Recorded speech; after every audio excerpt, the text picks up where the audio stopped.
Tunaongelea katika fursa pana za uwekezaji nyumbani Tanzania kwa diaspora. Asante sana, karibu dada Ana Simtaji. Asante sana, Ana hapa naongea kutokea AJS TV USA.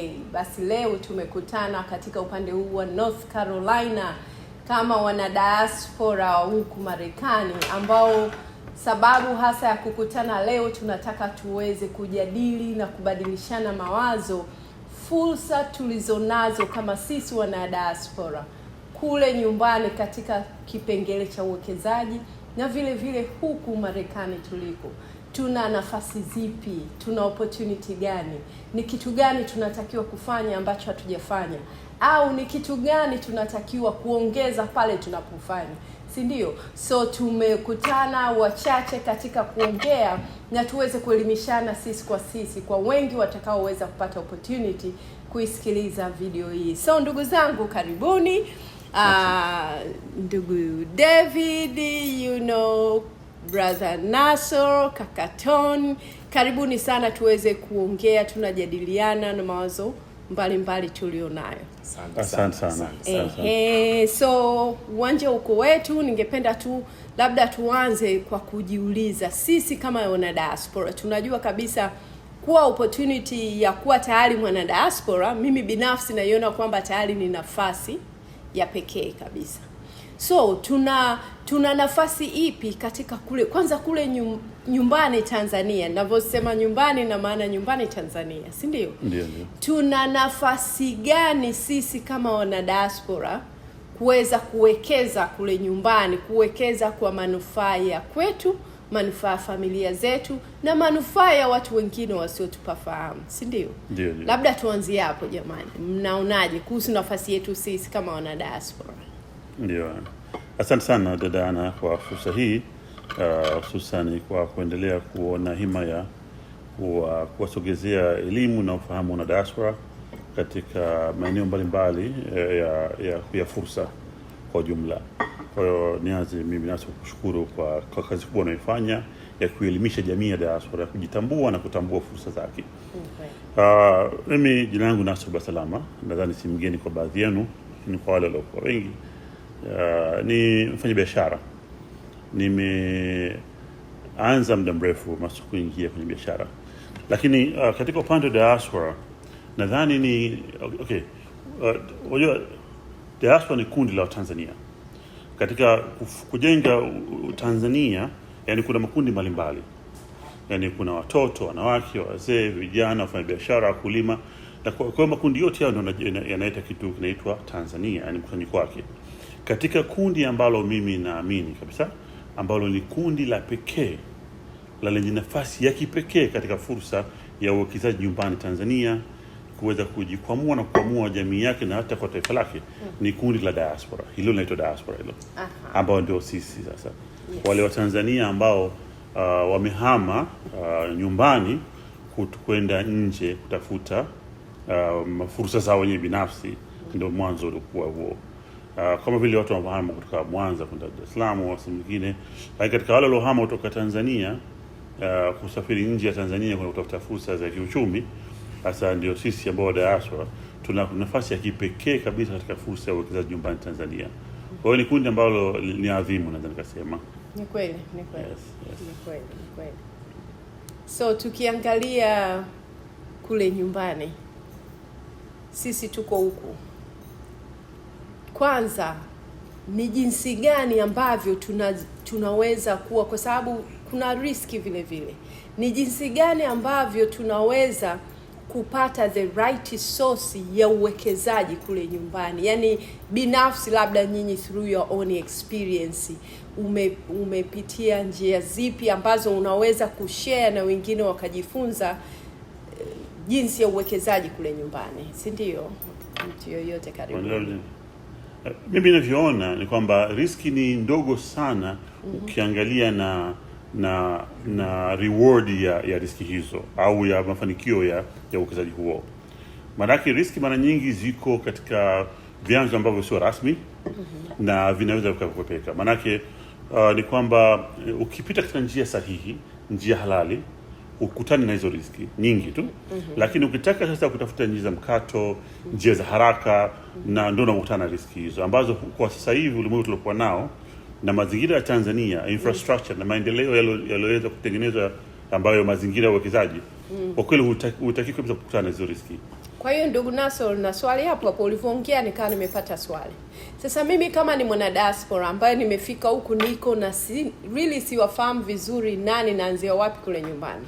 Nitajua vipi njia rahisi, yani njia sawa ambayo ni ya halali ambayo itanifikisha ni vipi? Nitajua vipi njia nzuri na njia ambayo ni mbaya? That's a very very important question and I'm so glad you asked that question. Na nadhani sasa Tanzania unajua nimesema hapo mwanzo kwamba kitu ambacho mimi kinanifariji sana kwa kazi unayoifanya kwa sababu unachofanya kwa diaspora kwamba kuwafanya wajitambue ili watambue fursa za kwa nazo. Ni kweli. Mfumo wa uwekezaji wa diaspora hautakiwi uwe wa individual. Yani wa mtu binafsi. Hautakiwi katika hiyo. Kwa sababu gani? Kwa sababu la kwanza uko mbali na mazingira ya uwekezaji. La pili okay, let me kuzungumzia mfumo gani mzuri wa kuwekeza. Mfumo mzuri wa kuwekeza kama tunaofanya sisi kwenye TDH. Yaani uwekezaji kwa pamoja. Kwa sababu unapowekeza kwa pamoja unakutana na vitu vikubwa vinne. La kwanza unaondoa ugumu wa kwenda na kurudi. Kwa sababu mkiwa pamoja utakuwepo na ambao wanaweza kwenda na kurudi. Kwa watasaidia kwenye kusimamia. Umeona? Lakini la pili unaondoa umuhimu au lazima wa kipato kikubwa cha uwekezaji. Kwa hiyo maana mna share capital. La tatu unaondoa lazima wa elimu ya uwekezaji. Kwamba kama wewe huna elimu ya uwekezaji basi huwa utakuwa nayo. Mkiwa kwa pamoja mtapata miongoni mwao wenye elimu mbalimbali ikiwemo za uwekezaji na wa mahesabu na vitu vingine. Umeona? Lakini la mwisho una share hasara. Kwa sababu pale ambapo unapata hasara katika uwekezaji, kwa sababu uwekezaji lazima upate hasara au sehemu ya hasara ni sehemu ya uwekezaji au biashara. Kwa hiyo sasa unaposhare ile hasara inapunguza burden ya nguvu ya kuendelea kuwekeza. Kwa hiyo ni muhimu sana diaspora waelewe sasa mfumo gani mzuri kwao kuwekeza nyumbani. Umeona Na ndipo kwa maana hiyo kama ni wa kijumuiya au kipeke yako. Usiende kwa peke yako ni mazingira magumu sana. Na lazima ushare uende na wenzio. Kwa hiyo nadhani sasa lazima diaspora walielewe hilo kwamba wawekeze kwa pamoja. Umeona? Na ukijifunze kwa wenzetu wa Kenya ndio mfumo wanaotumia huo mambo ya ujenzi na nini. Hawaendi peke individual. Wa Nigeria hawaendi individual. Wa Ghana tunaona mifano ya kutosha tu. Kwa Tanzania sasa waelewe kwamba uwekezaji wao hautakiwi uende individual. Lazima uende kwa pamoja ndio utapata incentive na good returns za uwekezaji. Yaani kwa lugha nyingine ndugu Nasor anajaribu kutuambia kwamba usiende kichwa ndugu mwana diaspora. Ni vizuri to connect. Umeona ndio kama tuko hapa tunajaribu kujifunza. Tunaanza sasa kuweza kuweka mambo wazi na ndivyo connection inavyokuwa. Lakini kuna kitu nimekusikia umekizungumzia ambacho nimejaribu kutafakari lakini sijakielewa. Umesema neno TDH. Hiyo TDH mimi ni nini? Maana nikasema hiyo amekosea, alitakiwa kusema TZ au nini TDH. TDH ni Tanzania Diaspora Hub. Ni umoja ambao nilianzisha mimi miaka minne iliyopita. Kwa lengo hilo la kwamba kuwekeza kwa pamoja. Kwa sababu baada mimi nilianza kuwekeza mwaka 2015 nikakutana na vikwazo vingi. Na immediately realize vikwazo vingi vilivyokutana navyo havihusiani na sheria, taratibu wala mwongozo wa serikali. Umeelewa Na ni watu katikati tu ambao wapo pale kwa makusudi ili nao wafaidike kupitia kwenye mgongo wako. Kwa hiyo kuna sintofahamu, watu ambao hawaelewi ana taswira kamili wanaanza kusema nyumbani kugumu. Serikali ina vikwazo. Kumbe wala serikali haihusiki kabisa katika vikwazo vingi. Mbele mazingira ni rafiki sana. Maana mimi ni shahidi tosha uzuri wa mazingira Tanzania.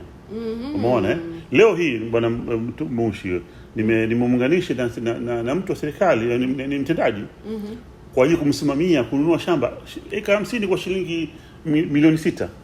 Mushi tuko hapa hata tuambiane wenzetu. Sasa huo ni mfano. Umechukua shamba hapa. Tutakutonya. Eka 50, eka moja kwa shilingi ngapi? 120,000. Ni dola 40. Umeelewa? Maybe lisali moja tu kazi anayofanya yeye. Umeelewa?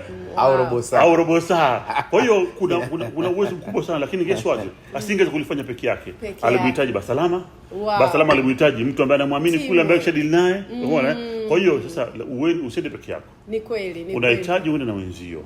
Umeelewa Tutengeneze magroup. Kwa TDH ni mmoja ambao tumeunda sisi na kwa ajili ya wana diaspora kuweza kuwekeza kwa pamoja, kujisimamia wenyewe na kuweza kutumia vyanzo mbalimbali. Na hiyo ndio kwa sababu mimi nimekutana na vikwazo mwanzo. Nikarealize kama vikwazo hivi kumbe havihusiani kabisa na serikali ya Tanzania wala mfumo wa taratibu wala sheria za uwekezaji. Umeona ambapo utakuta ni makelele mengi yanapigiwa katika njia hizo za wana diaspora. Kwa hiyo nikasema hapana, nivorudi huku nikasema mimi nitasimamia kupiga vita vikwazo kwa kuwasimamia wenzangu na wao wafaidike na hizo fursa. Kwa hiyo TDH ni wana diaspora wote au na watu wana diaspora? Tuna memba 132 katika nchi 18. Wote ni wana diaspora. Lengo ni diaspora. Lakini sasa tumeanza, kuna kila mradi tumeingiza kama 30% ya wale kwa nyumbani ili kuwasaidia na watu nyumbani sasa waelewe taratibu zetu za uwekezaji na ile exposure yetu iconnect na wao. Na vivyo tupate usimamizi wa karibu zaidi na wale kwa nyumbani ambao ni sehemu ya uwekezaji. Na mnakuwa mnachagua ni area zipi za uwekezaji? Swali zuri. I'm sorry I kind of take the floor, but tunajaribu tunataka tuelekeze sehemu zote. Umeelewa? Kama sasa hivi tuko kwenye kilimo ambao ni korosho, katani, parachichi, na tuko kwenye ufugaji, tuko kwenye samaki, kuku. Umeona? Kwa hiyo lengo letu ni kuwekeza katika kila area. Umeona? Na sasa hivi kuna maeneo kadhaa. Kwa mfano kama sasa hivi tuna miradi ambayo iko on the process. Tuna diaspora investment funds ambayo hiyo ni some sort of mutual funds ambayo diaspora anaweza kuwekeza kwenye stock market ya Tanzania, Dar es Salaam, Nairobi na Johannesburg. Directly kupitia TDH, platform ya mutual fund ya TDH ambayo inasimamiwa na institution mbili, ambayo iko ni moja ambayo very trusted institution ya SSC ya Tanzania na TDH, na tuna partner na CRDB ya ku create a cash reserve account in order diaspora kuweza kufanya uwekezaji wa mepesi sana katika nchi zote za jirani na Tanzania. Kwa hiyo labda nikikuuliza swali la mwisho for now kuhusu TDH. Kwa hiyo kama ni kuna mwana diaspora hapa anasikiliza na bado mnakaribisha watu kujoin au wanatakiwa kufanya nini ili waweze kujoin? Definitely. Unakuwa member, unalipa $100 kwa mwaka kwa member, na unapata ruhusa kuwekeza kwenye miradi ambayo ipo ya TDH au na hiyo inayokuja. Kwa hiyo lazima uwe member kwanza ndio uweze kuwekeza. Vinginevyo uweze kuwekeza TDH. Na the membership ni 100 kwa mwaka. $100 tu kwa mwaka. Okay, wow. Ndio njia nzuri ya kuweza kuwekeza na ni fursa pana sana.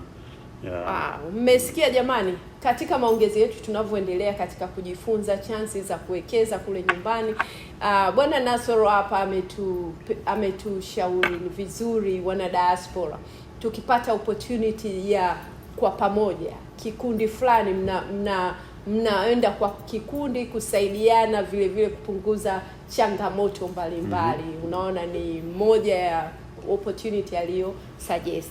Sasa huyo na moja kwa natakaongezea hapo ni kwamba ambayo ni muhimu sana tuelewe kwamba na hiyo naongea kwa experience vile vile kwamba serikali ya Tanzania ina kiu sana kuona diaspora inafanikiwa.